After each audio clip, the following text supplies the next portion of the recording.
कई देर तक हाल कथा फटी मैं खुद ही उबो हो जाऊं। हाँ तकलीफ को दूं भाई। मंठा है नंबर मारो है, एक नंबर बीच में है साहब। अब बीच में रहूं तो थे भाई। अब तो मैं उबो हो गयो, यहाँ पर बैठूं भी कौन। बोलो भारत माता की। हमारे नहीं जची, आज है हमारे नहीं जची पर्वतसर में। मन देखन तो भाई पर्वतसर में किरे किरे घर लाड करे, जिन्हें वो पक्को भरोसा है कि शाम राम आत न घरे जाओ रात रा, वो तो आदि जाओ जिते जाओ जिते, पर घर रोटियां दे वो जिन्हें पक्को भरोसा है वे दो ही हाथ उबा करो, जिन्हें कच्चो वे वो एक ही कर जो भाई। हो मैं देखो लारे टेट लारे थे, कई तो घर वाला राजी करने वास्ते उबा कर लिया। अब मुट्ठी बंद करो और बोलो भारत माता की। ए मन चाले एक ही कोनी उबा करे आंठा है कि माने आज रोटी मिलनी मुश्किल है। मान जी ने भी कौन मिले। देखो भाई एक बात मैं जानू, सतीश जी अबार कहता कि पर्वत सी भीड़ इकट्ठी हुई। मैं मान सिंह साहब नागौर में भीड़ क्यों इकट्ठी हुए, कह तो भीड़ बेड़ी वे जब मन में कोई हूस वे जद वे तो राजी वे आप के तो करना, और क्या भीड़ बेड़ी वे कोई मन में दोहराई वे। तो नागौर में तो भीड़ कहीं है कि रड़क काटने वास्ते बेड़ी होया करे मारी तो आपन तो रड़क काटने बेड़ा हो। कांग्रेस ने रड़क काटनी है कि नहीं काटनी है, पूरी जोरों बोलो काटनी है कि नहीं काटनी है। भारतीय जनता पार्टी द्वारा राजस्थान के चारों कोनों से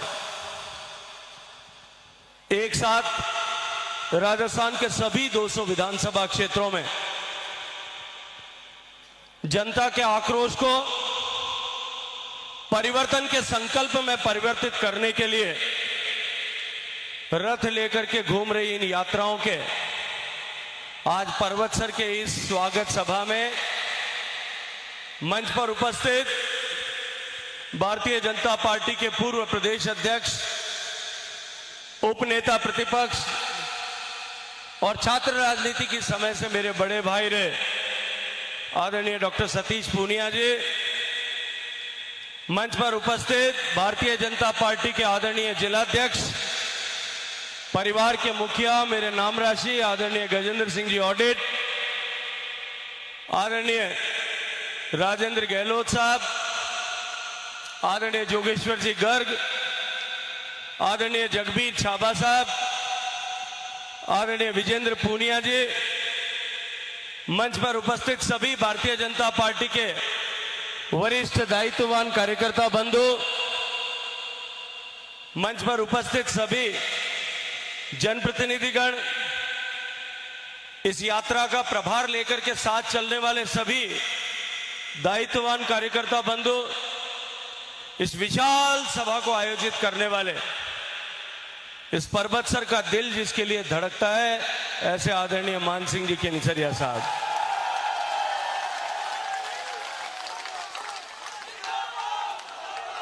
और इस विशाल संख्या में यहां उपस्थित आए सभी पितातुल्य बुजुर्ग, मातृशक्ति, और मैं अभिनंदन करना चाहता हूं इस मातृशक्ति का जो लगभग आधी रात होने को आई है और इतनी बड़ी संख्या में आज यहां भारतीय जनता पार्टी को संबल देने के लिए, आशीर्वाद देने के लिए, परिवर्तन के इस यज्ञ में अपना भी योगदान और अपने योगदान की संविदा देने के लिए यहां उपस्थित हैं मेरे सारे हमारे काड़जारी कोर, सारा युवा साथी, पत्रकार मित्रों।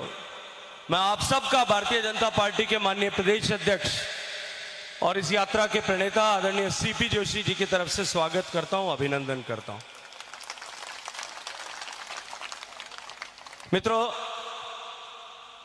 देश में दो तरह की सरकारें काम चल रही और आज हमको फर्क यहां महसूस करना पड़ेगा कि किन दो तरह की सरकारें काम करती। एक नरेंद्र मोदी जी के नेतृत्व में देश में भारत की सरकार काम कर रही है, भारतीय जनता पार्टी की सरकार काम कर रही है,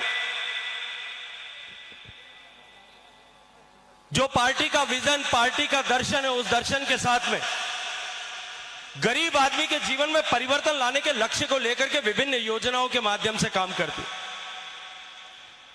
गरीब आदमी के जीवन में परिवर्तन ला करके उसको मूलभूत आवश्यकताओं की चुनौतियों से बाहर निकालने के लिए काम करती है। पिछले 9.5 साल में जिसने जो योजनाएं लागू की, उन योजनाओं के माध्यम से देश के 13.5 करोड़ लोगों को गरीबी की रेखा से बाहर निकालने का पुण्य अर्जित करने वाली सरकार काम कर। मैं योजनाओं के बारे में विस्तार से चर्चा आज नहीं कर पाऊंगा। उन वास्ते तो मान जी एक दिन अट जागरण राख देगा।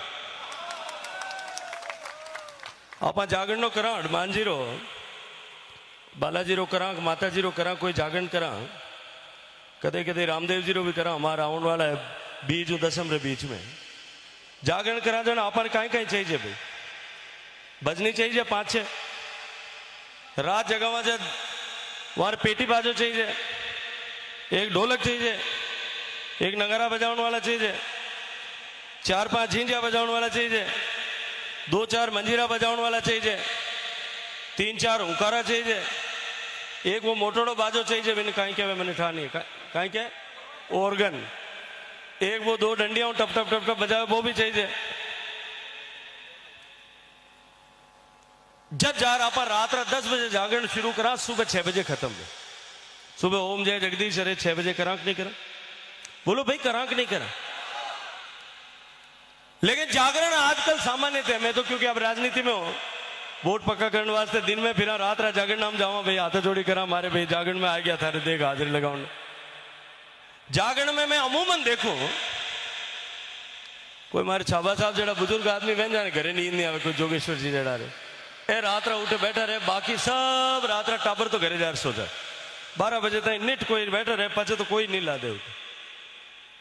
लेकिन मान सिंह साहब एक बात जिम्मेदारी के साथ मैं कहता हूं, एक दिन यहां आप मोदी जी के योजनाओं का जागरण रख लीजिएगा। न पेटी बाजा चाहिएगा, न भजन गाने वाले चाहिएंगे, न माइक न बेटी बाजा चाहिएगा, न ढोलक चाहिएगी, न नगारा चाहिएगा, न झींझा चाहिएगा, न मंजीरा चाहिएगा, न ऑर्गन चाहिएगा, न कोई और वाद्य यंत्र चाहिएगा। एक माइक लगा दीजिएगा। जिम्मेदारी के साथ मैं कहता हूं कि रात भर आपको जागरण करूंगा, रात भर अकेला। और उसमें मेरा कोई किसी तरह का अभिमान नहीं है। मोदी जी के जागरण में एक बात जिम्मेदारी के साथ मैं और कहता हूं, 8 साल की उम्र से लेकर के 80 साल की उम्र तक का जो उस जागरण में आ गया, वो रात को पलक नहीं झपका सकेगा, वहां से उठ करके जा नहीं सकेगा। और केवल इतना नहीं है, मोदी जी की योजनाओं के उस जागरण में रात को जो घर पे सो रहे होंगे ना भाई साहब अपनी पत्नी के साथ में, वो भी उठ करके बैठ जाएंगे और छत पर डागला माथे बैठ रहे भी जागरण ने सुनी रात, क्योंकि उनके जीवन में कहीं ना कहीं परिवर्तन लाने के लिए और देश का सम्मान बढ़ा करके उनके स्वाभिमान को बढ़ाने का काम माननीय नरेंद्र मोदी जी ने किया। गरीब को घर मिले, गरीब को गैस का चूल्हा मिले, और घर में बिजली हो, और घर में शौचालय हो, और घर में बैंक का खाता मिले, हर गांव तक सड़क पहुंचे, हर गांव तक इंटरनेट पहुंचे, वहां से लेकर के हिंदुस्तान चांद पर पहुंचे, वहां तक देश का स्वाभिमान और सम्मान बढ़ाने का काम नरेंद्र मोदी ने किया। गरीब आदमी के जीवन में परिवर्तन लाने के साथ साथ में निर्भय होकर के देश की रक्षा करने का, कि देश की रक्षा के साथ, देश के स्वाभिमान के साथ, देश की सीमाओं के रक्षा के साथ किसी तरह का कोई समझौता नहीं करेंगे, कि नरेंद्र मोदी जी ने इस संकल्प के साथ में काम किया। पिछला 10 साल, उससे पहले 2004 से लेकर के 14 तक, और उससे पहले भी देश में 71 की लड़ाई के बाद में हमेशा ही यहां देश में आतंकवादी घटनाएं होती थी।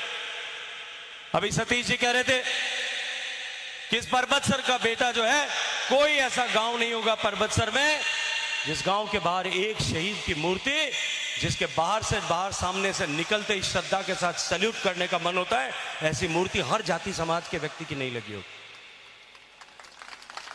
जिसने इस देश की सीमाओं की रक्षा के लिए, जिसने इस देश में कश्मीर देश का अभिन्न अंग बना रहे, उसके लिए अपना खून उस कश्मीर की घाटी में जाकर के नहीं बहाया हो, या आतंकवादियों से लोहा लेते हुए अपने आप को देश के लिए कुर्बान नहीं किया होगा, ऐसा कोई गांव नहीं होगा, और ऐसा कोई गांव नहीं होगा जिसमें ऐसा कोई शहीद नहीं हुआ होगा। कितनी घटनाएं होती, कभी जम्मू के रघुनाथ मंदिर पर हमला होता था, कभी गांधी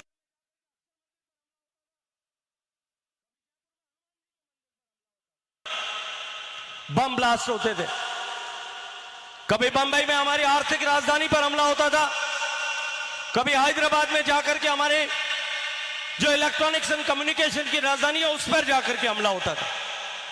देश में अस्थिरता बढ़ाने के लिए और देश में शांति व्यवस्था को तोड़ने के लिए, ताकि भारत प्रगति न कर सके, अपरोक्ष रूप से नित्य प्रतिदिन भारत के ऊपर हमला किया जाता। लेकिन मोदी जी की सरकार बनी, पहली बार हुआ उसका जवाब सर्जिकल स्ट्राइक से दिया, और दूसरी बार हवाई जहाज भेज और बचीड़ बुलाए। आज तक वापस किसी की हिम्मत नहीं होगी कि हिंदुस्तान की तरफ आंख उठा करके देखे। और वो जो संदेश माननीय मोदी जी ने दिया कि भारत की भूमि के विरुद्ध चलने वाला हर षड्यंत्र, चाहे वो भारत की धरती से हो रहा है या भारत की धरती के बाहर दुनिया के किसी दूसरे देश की धरती से हो रहा है, अब भारत बर्दाश्त नहीं करेगा। और याद है कि नहीं 2018 का 19 का वो दिन जब सर्जिकल स्ट्राइक के बाद में हमारा एक बेटा विंग कमांडर अभिनंदन उधर रह गया था, एक टेलीफोन करके आंख दिखाई थी, रातों रात अभिनंदन वापस आया था कि नहीं आया था? आया था कि नहीं आया था?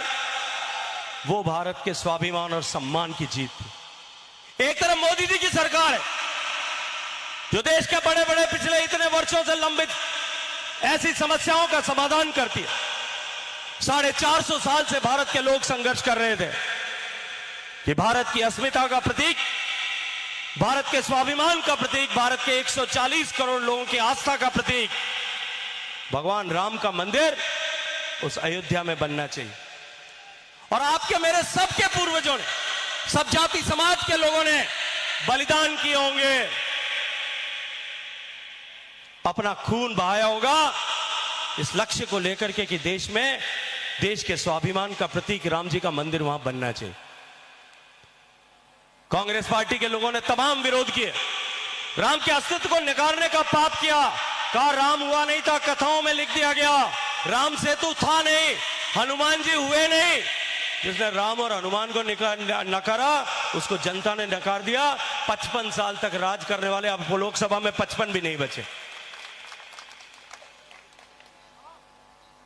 माननीय मोदी जी ने राम जी का मंदिर बनाने का काम किया, और मैं आज आप सबका अभिनंदन करना चाहता हूं इस बात के लिए कि आप लोगों ने भागीरथ के बराबर पुण्य अर्जित किया। भागीरथ जी की कथा में आता है कि भागीरथ ने इतने सालों तक तपस्या की, इतने दशकों तक तपस्या की, ताकि अपने पूर्वजों को तार सके, अपनी पीढ़ियों को तार सके। तब जाकर के गंगा जी जो है वो स्वर्ग से उतर करके इस धरती पर आई थी। और 450 साल तक हिंदुस्तान के जिन लोगों ने भगवान राम का मंदिर बने, अयोध्या जी में बने, इसके लिए बलिदान किया, कुर्बानी दी।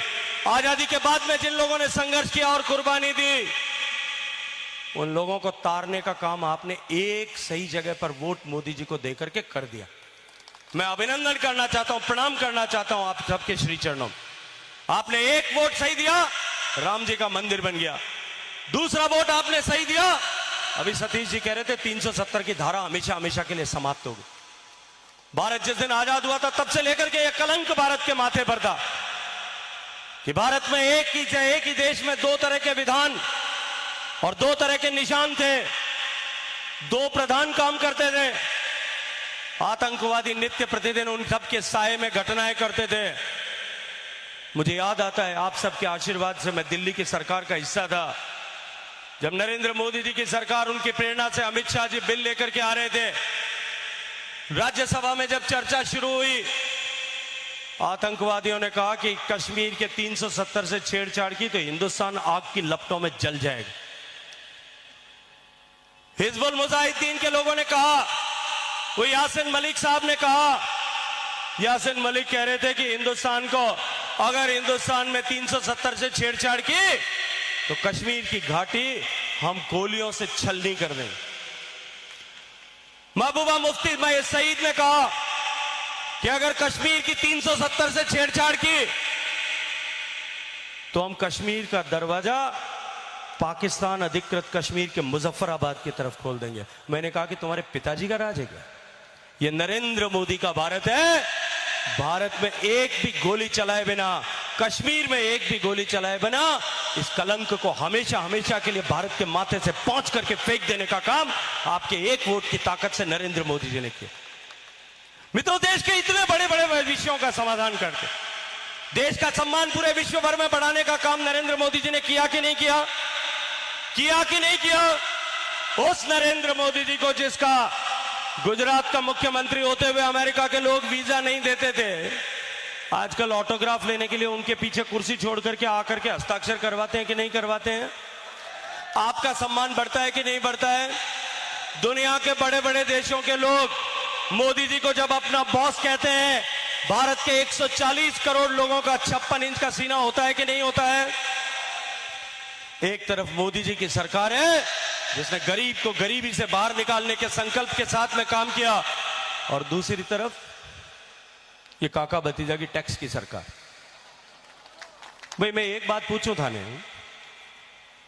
कि कोई बेटो बन आ जावे आवे अपन कहने घर में आवे रेवे और પછી बेटा हूं बाप बन जावे बार मान सिंह जी कहता तो नागौर वाला वीरो कहीं इलाज करे भी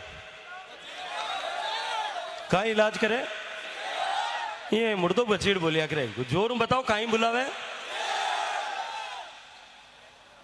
ये भ्रष्टाचारियों की नकारा और निकम्मा सरकार जिसने राजस्थान को कलंकित करने का पाप किया, यह सरकार जिसने भय भूख और भ्रष्टाचार की राजनीति इस राजस्थान में की, किसान के साथ अन्याय हुआ, किसान की जमीन नीलाम हुई। इन्होंने वादा किया था कि हम किसानों का कर्जा माफ करेंगे। मुझे पिछले 1 महीने में पार्टी के आशीर्वाद से पार्टी ने राजस्थान भर में प्रवास करने का सौभाग्यपूर्ण अवसर दिया है। मैंने राजस्थान के हर मीटिंग में जाकर के पूछा, आपसे भी पूछता हूं, आपका कर्जा माफ हुआ क्या? हाथ उठा करके बताइए, कर्जा माफ हुआ क्या? ये कैमरे वाले पीछे घुमा करके बताओ, कर्जा माफ हुआ क्या? किसान के साथ धोखा हुआ कि नहीं हुआ? और उसके बाद में 20,000 किसानों की जमीन नीलाम हुई और राजस्थान में 2,000 किसानों को आत्महत्या करने के लिए मजबूर होना पड़ा। राजस्थान के 2,000 किसानों की हत्या का जवाब इस हत्यारी सरकार से लेना चाहते हैं कि नहीं लेना चाहते हैं? लेना चाहते हैं कि नहीं लेना चाहते हैं? और उससे आगे बढ़ करके भी खाद में कालाबाजारी राजस्थान में हुई, किसान को फसल खराबे का मुआवजा पिछले 2 साल से पूरे राजस्थान में नहीं मिल रहा है। अनुदान की राशि राजस्थान में 13,500 रुपए जो मिलती है वो आधी अधूरी जगह मिल रही है। और उसके बाद में अब की बार तो राम भी रूस गया और जो है राज भी रूस गया। अगस्त के महीने में बरसात नहीं हुई, 87 साल का सबसे बड़ा सूखा पड़ा। जो बरसात पर खेती करता उस किसान के आंख में आंसू थे, लेकिन नागौर जिले का किसान जो ट्यूबवेल से खेती करता है, अब की बार उसके आंख से खून के आंसू टपक रहे हैं, खून के आंसू। यह सरकार जिसने एक बार कर्ज माफी के नाम पर धोखा किया, उसने दूसरी बार आपके बिजली फ्री देने के नाम पर धोखा किया कि नहीं किया? आपके खेत में बिजली आई कि नहीं आई? हाथ खड़े करके बताओ कि बिजली नहीं आई। और बिजली के नहीं आने के कारण से आपकी फसल जली कि नहीं जली? पूरे राजस्थान के किसान की फसल जल गई है। और उसके ऊपर कोड में खाज एक और है कि आज जब राजस्थान में गिरदावरी करने का टाइम है, क्रॉप कटिंग करके एक्सपेरिमेंट करने का टाइम है, और क्रॉप कटिंग एक्सपेरिमेंट करके किसान को रबा मोदी जी का किस फसल बीमा का मुआवजा मिले, इसको सुनिश्चित करने का समय है। तब राजस्थान के सारे रेवेन्यू विभाग के कर्मचारी हड़ताल पर हैं कि नहीं है? पटवारी हड़ताल पर, गिरदावर हड़ताल पर, और ये सारे के सारे हड़ताल पर जा रहे हैं।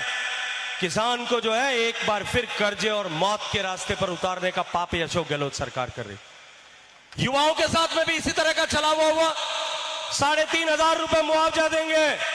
मुआवजा तो मिला नहीं, उल्टा उनके भविष्य को अंधकार में किया।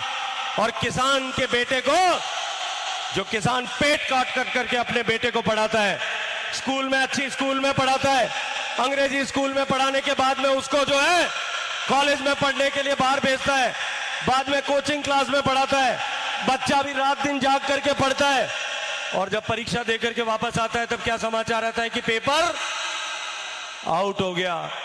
एक बार पेपर आउट हुआ, मुख्यमंत्री जी ने कहा हम जांच कराएंगे। दूसरी बार पेपर आउट हुआ, मुख्यमंत्री जी ने कहा कि ऐसा तो होता ही रहता है। तीसरी बार पेपर आउट हुआ, मुख्यमंत्री जी ने कहा इसमें कोई कर्मचारी, अधिकारी और नेता सम्मिलित नहीं है, सर्टिफिकेट दे दिया सबको। चौथी बार पेपर लीक हुआ तो कहा 10 साल पहले यूपीएससी में एक बार लीक हुआ था। अरे भाई तुम्हारी सरकार थी उस समय तो। पांचवी बार पेपर लीक हुआ तो कहा एक बार गुजरात में लीक हुआ था। छठी बार लीक हुआ तो कहा 5-7 साल पहले उत्तर प्रदेश में भी लीक हुआ था। भैया उत्तर प्रदेश में और गुजरात में वहां की जनता ने थोड़ी, राजस्थान की जनता ने अपने हितों की चौकीदारी करने के लिए आपको मुख्यमंत्री बनाया है, या बात जादूगरी से जो है बाता में बिलमाउन वास्ते धन मुख्यमंत्री बनाया। अशोक गहलोत साहब 16 पेपर लीक तक ये कहते रहे कि इसमें कर्मचारी और अधिकारी सम्मिलित नहीं है। मैं अभिनंदन करना चाहता हूं भारतीय जनता पार्टी के युवा मोर्चा के कार्यकर्ताओं को। उन्होंने पूरे राजस्थान में प्रभावी आंदोलन खड़ा किया, और इन पत्रकार मित्रों का भी धन्यवाद करना चाहता हूं। उन्होंने निर्भीकता के साथ में जब उस आंदोलन के साथ में खड़े रहना स्वीकार किया। दबाव बढ़ा, जांच 2 कदम चली है, अभी तक केवल 2 कदम। पहले कदम में बाबूलाल कटारा जेल गया कि नहीं गया? पहली बार राजेश में ऐसा हुआ कि आरपीएससी का सर्विंग मेंबर जेल के शिक्षकों के पीछे पहुंच गया, और जांच दूसरे कदम आगे बढ़े, ये कहते गए नेता सम्मिलित नहीं है। इनकी सरकार का एक मंत्री पद का दर्जा प्राप्त रहा हुआ आदमी जेल गया कि नहीं गया? 15 लाख रुपए में पेपर बेचते हुए जेल गया कि नहीं गया? युवाओं के भविष्य के साथ में खिलवाड़ करने वाले को हम राजस्थान के में सरकार में रहने दे सकते हैं क्या? और उसके आगे बढ़कर के भ्रष्टाचार के सारे रिकॉर्ड इस सरकार ने तोड़ दिए। ईडी की जांच जब से प्रारंभ हुई है, ये मुख्यमंत्री रोज कहते थे ईडी आ जाती है, सीबीआई आ जाती है। अब पूछो इनको कि ईडी आई और सोना निकल रहा है, अब आप क्या जवाब देने वाले हो? अलमारियों से किलोग्राम के किलोग्राम सोने के बिस्किट निकल रहे हैं, करोड़ों रुपए पकड़े जा रहे हैं, और राजस्थान की सरकार ने राजस्थान में भ्रष्टाचार में कीर्तिमान तो बनाया ही, भ्रष्टाचारियों को संरक्षण देने में भी देश में पहला प्रदेश अगर कोई 1 नंबर का बना है तो वो राजस्थान बना। इसी तरह के हालात हमारे परबतसर में।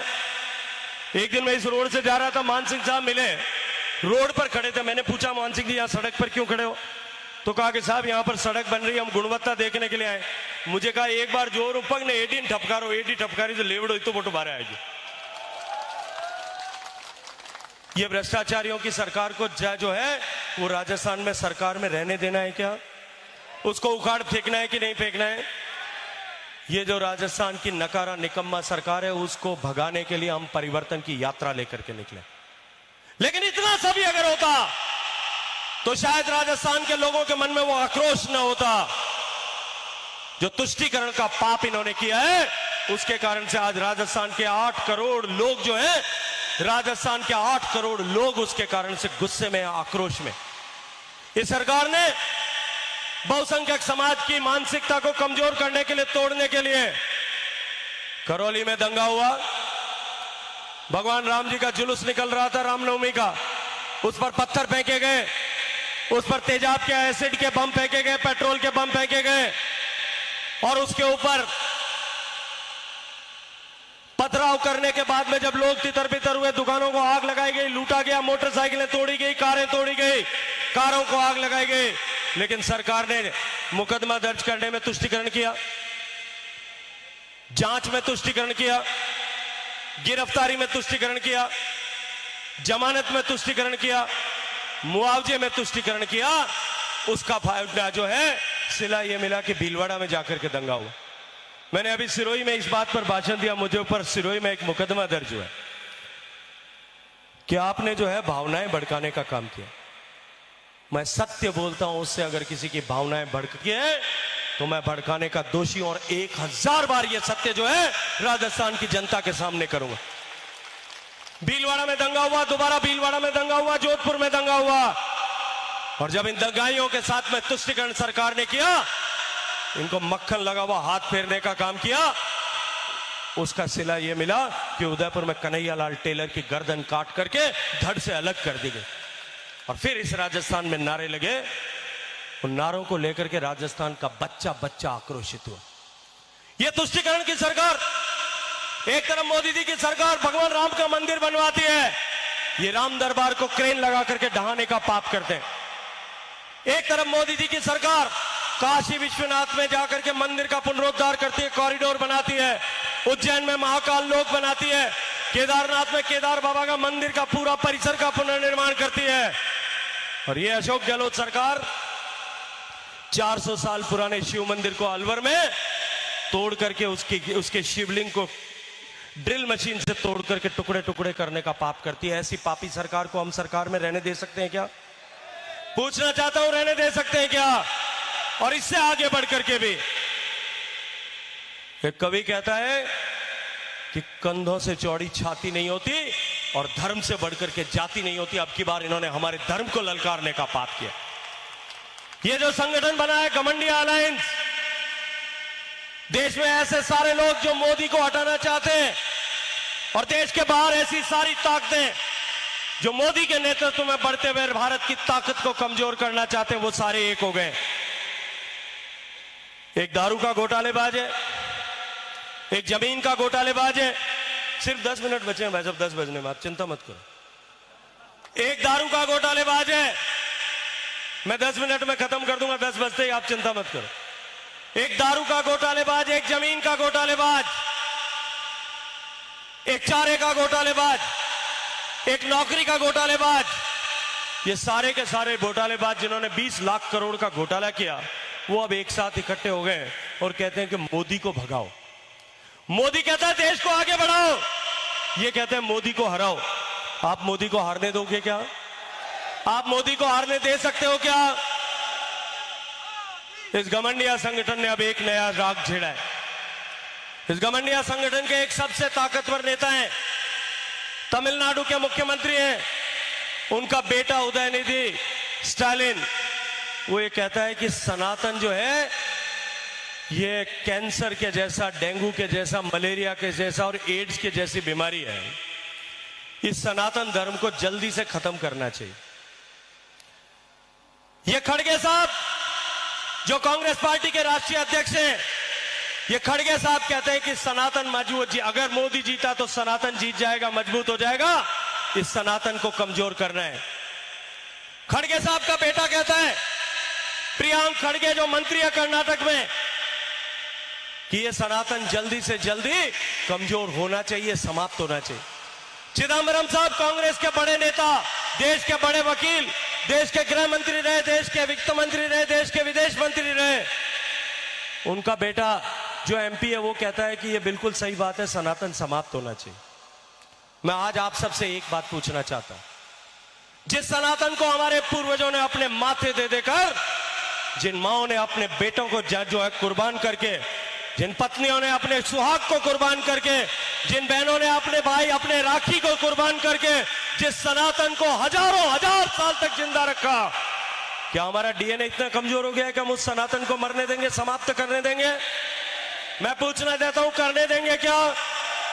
इस सनातन को मिटाने के लिए 2000 साल में कितनी आंधियां आई, कितने तूफान आए, कितनी तरह के आक्रांता आए, वो हमको नहीं मिटा सके।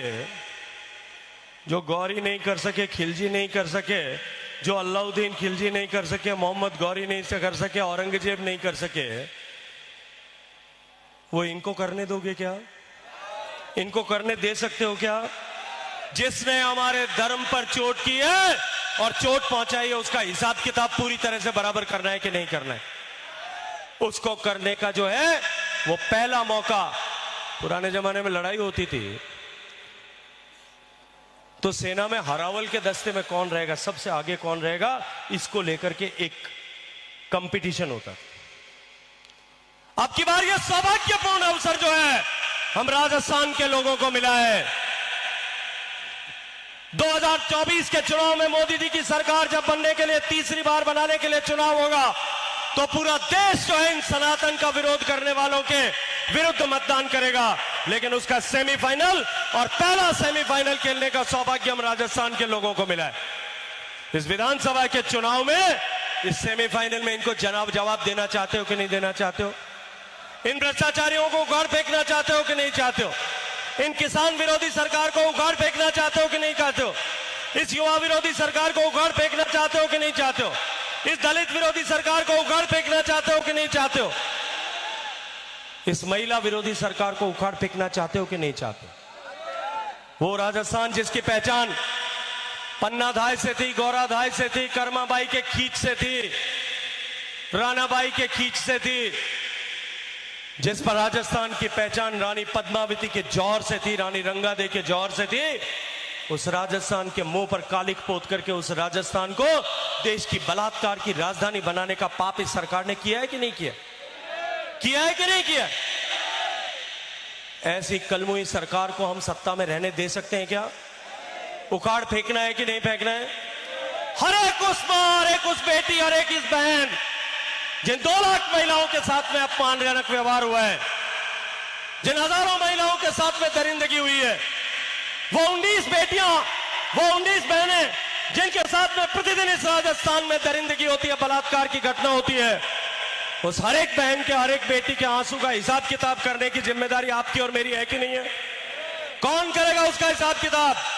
जो हिसाब किताब करना चाहते हैं वो दोनों हाथ उठाएं, भुजाओं को ताने, मुट्ठी बंद करें और संकल्प करें कि इस आतताई सरकार को, इस महिला, किसान और दलित विरोधी सरकार को, इस भ्रष्टाचारी सरकार को उखाड़ फेंकने तक न रुकेंगे, न थकेंगे, न थमेंगे, न बटेंगे, न झुकेंगे, न बिकेंगे, न टूटेंगे। और बोलिए भारत माता की, भारत माता की, भारत माता की। बोलो जय जय श्री राम, जय जय श्री राम, जय जय श्री